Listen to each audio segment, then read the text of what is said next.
Hello there, welcome to the Football Bloc. My name is Brandon, and today I'm going to give you my prediction for El Clasico coming up in La Liga. So if that sounds interesting, let's hop right into it.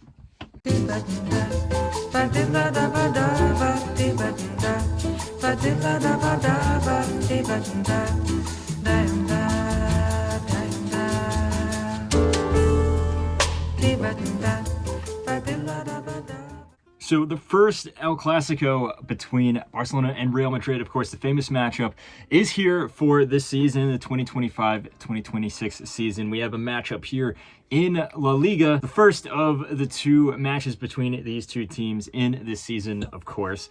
And there is a lot on the line. Of course, when is there not? Now, of course, if you look back at last season, there was 4 matches between Barcelona and Real Madrid. Obviously, the 2 in La Liga, but then they also had the Spanish Super Cup final and the Copa del Rey final. In each of those matches, Barcelona came out on top, and in my opinion, each of those matches were a clear and convincing victory for Barcelona, where they were very obviously the better team and they outplayed Real Madrid.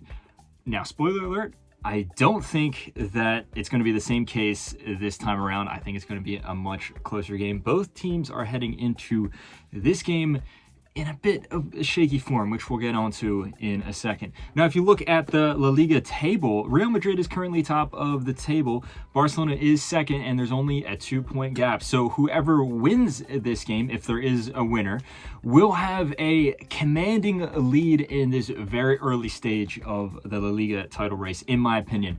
Not just in terms of the points they gather, but also just in the momentum, considering how inconsistent both of these teams have been over the past few weeks. And in reality, the whole beginning of this first third of the season, if you want to say.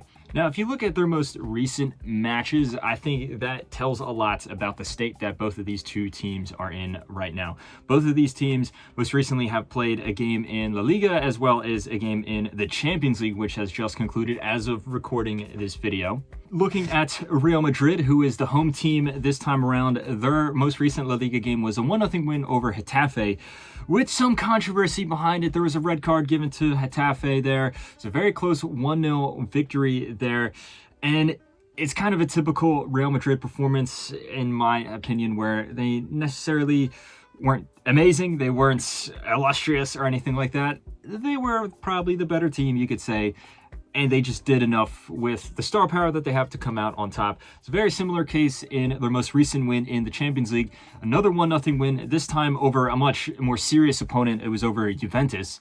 And this was a game where, again, Real Madrid was a better team. They had a bunch of chances, but it wasn't a super consistent performance over the total of the 90 minutes. And in fact, I think they did get a little lucky where they had some poor defensive mistakes.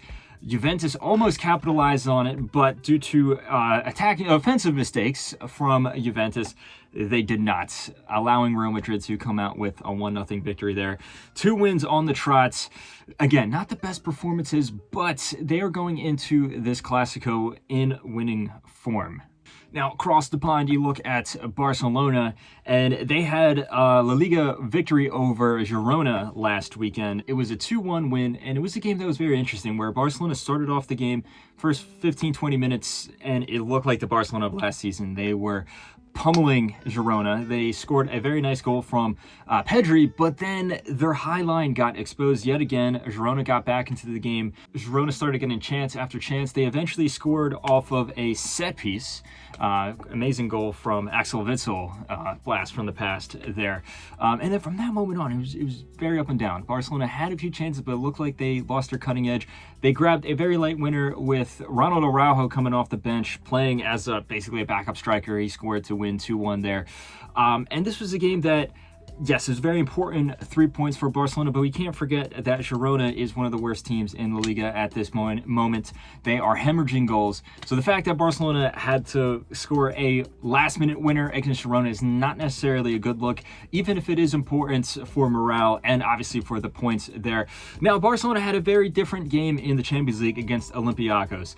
They came out 6-1 winners. They completely smashed Olympiacos there, at least on paper. I do think that the result is a little generous towards Barcelona.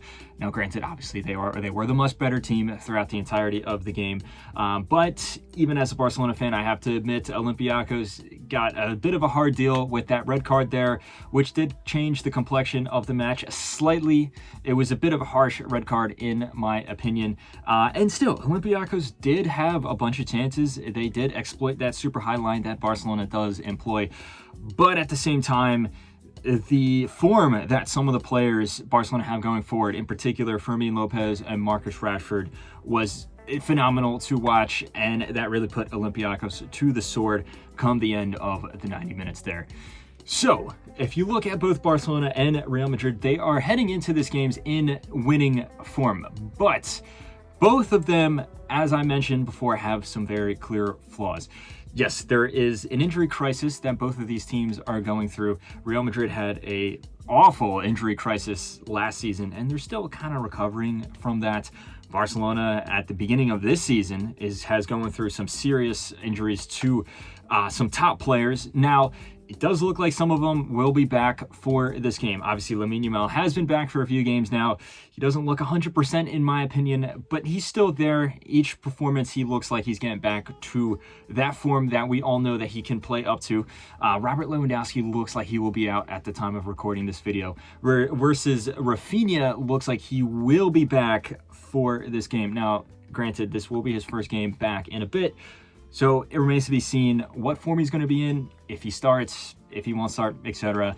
Andreas Christensen might be out as well, and there's a few other guys that are coming back from injury that will be able to play, but again, it's a question of what type of form will they be in. Now, it's also interesting because both of these teams, like I said, have been inconsistent.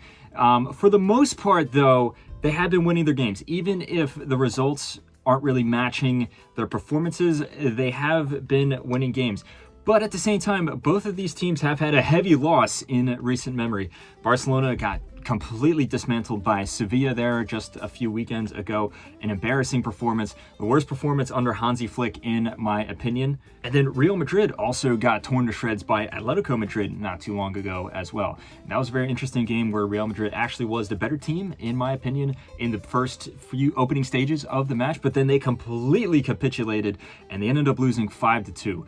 So both of these teams have, I guess, the ability to kind of fall apart. They do have the ability to run away with the victory at the other's expense. That is a possibility here. And a big part of the reason why is there's huge defensive flaws. Now, for different reasons for each team. Real Madrid, I still think that they're trying to settle in with Xabi Alonso's style. And I don't know if it's fully clicked in yet. For Mbappe, it has clicked in. He is in amazing form. Obviously, he's one of the best players in the world, just in terms of talent. But he's also one of the most informed players in the world. But you can kind of argue at that expense, Vinny Jr. has been kind of forgotten. That being said, his past few games, he has looked a lot better. But there's just so many other guys here that don't really look like they're getting a consistent role in the team, and as a result, the form is really shoddy. I look at a guy like, say, Rodrigo, for example, Arda Güler, Macestuono as well. And then defensively, sometimes their shape just falls apart. There's so many gaps that can be exploited. Now, with the exception of that game against Atletico Madrid, they haven't really faced any opposition that has the ability to really emphasize those mistakes and capitalize on those mistakes. But Barcelona is one of those teams that can do that, as we saw many times last season. Speaking of Barcelona, their defensive mistakes fall in their strategy from Hansi Flick, this high line.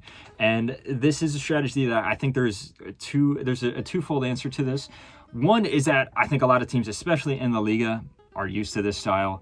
They're figuring out ways to counter it. They're figuring out ways to exploit it. But also, part of the reason the high line worked so well last season is it was a super high line accompanied with a very high press. Barcelona has not been pressing as well this season. A lot of the players that were very, very good at pressing all the way from the front have also been in and out of the team through injury. So there's just that inconsistency going there. And it has led to Barcelona conceding a lot of goals, a lot more goals than they did last year. And also, even in the goals or the chances that don't end up in goals, Barcelona hemorrhages chances. And a team like Real Madrid, especially with a guy like Mbappe in such crazy form, you have to know that Barcelona is probably not going to be keeping a clean sheet in this game. I don't think we're going to see a situation like the Clasico this time last year. I think it was actually to the day of last year where Barcelona was able to keep a clean sheet because that high line was so perfect. And Inigo Martinez had a wonderful performance there, keeping Mbappe offside on numerous occasions. I don't think we're going to see something like that again this time around. So as a result, we have two teams that I think have some very clear defensive flaws, some huge areas for defensive mistakes, but you also have two teams that are very dangerous going forward. As a result, I'm going to say that this game is going to end up as a 2-2 draw.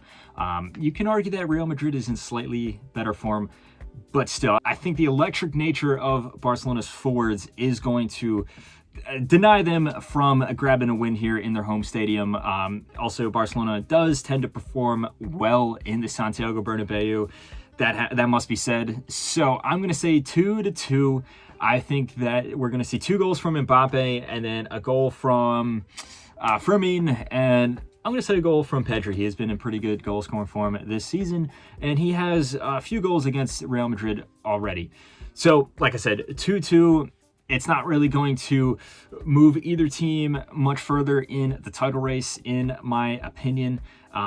Barcelona, I think, have a much more porous defense than Real Madrid that Real Madrid will be able to heavily exploit. But at the same time, I also think Barcelona has a much more dangerous bench. You look at the form that guys like, say, Dro Fernandez or Rooney Bardadri, the form that they've been in coming off the bench or starting at least is much more productive than players who are probably at the moment better players on Real Madrid's end. You look at Mas Testuono, Arda Güler, Brahim Diaz, Rodrigo, these guys who they might be better on paper.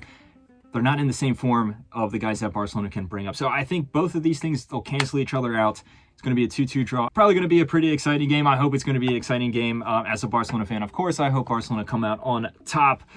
But we have to not be biased here and try and call the reality of the situation.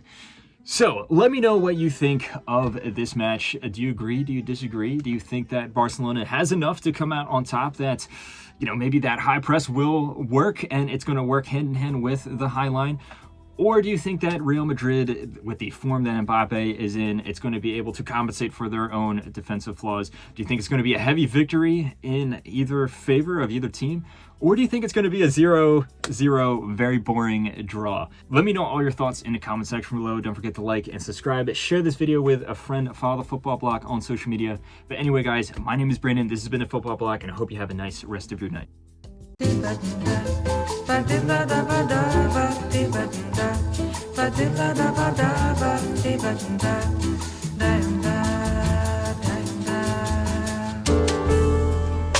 Ba